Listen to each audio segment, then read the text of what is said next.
Türkmen banklarının öz müşterilerinin yurdun daşında pulunu aklaştırmak mümkinçiliklerini çäklendirýärkä daşary ýurtlarda okuyan türkmen studentleri gazancyn gözleginde bir kanun ýagdaýlara duçar bolýarlar. Ýa-ni ýakynda Ukrainada türkmenistanly student we ony işe yerleşdiren Ýerdaniýaly jogapkärçiligi çekildi.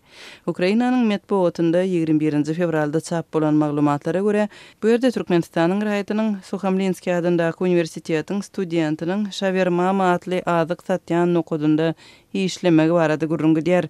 Habar berilişine görä migrasiýon kanuny bozanlaryň ikisi de hem işgär hem de ony iş bilen öpçüneden adam Ukrainanyň Nikolaev oblastynyň migrasiýon gullugynyň bir kanun migrasiýanyň öňüni almak boýunça bölümine alınıp barlypdyr. Ukrainanyň döwlet migrasiýa gullugynyň maglumatyna görä Türkmenistanly student bir kanun zähmet çeken iş ýerinde ikinji gedek tutulupdyr.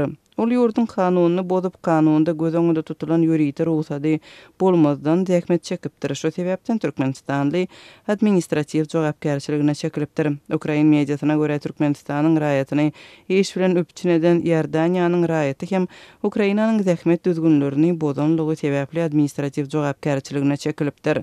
Türkmenistanyň onlarça müň raýaty häzirki wagtda daşary ýurtlaryň ýokary okuw jaýlarynda okuýar. Olaryň ençemesi okuwyň daşynda gazanç edýär. Azatlyk bilen töhbetdeş bolan studentleriň özleriniň sözlerine görä Türkmenistanlylaryň ençemesi mali kynçylyklary başdan geçirýärler we özlerini öz başda öpçün etmek üçin iş gözlemäge mejbur bolýarlar. Soňky döwürde Türkmenistan öz raýatlarynyň ýurdun daşyna pul uratmak we ýurdun içinde ýatyrylan mali serişdeleri daşary ýurtlarda ulanmak mümkinçiliklerini çürt kesik çäklendirdi.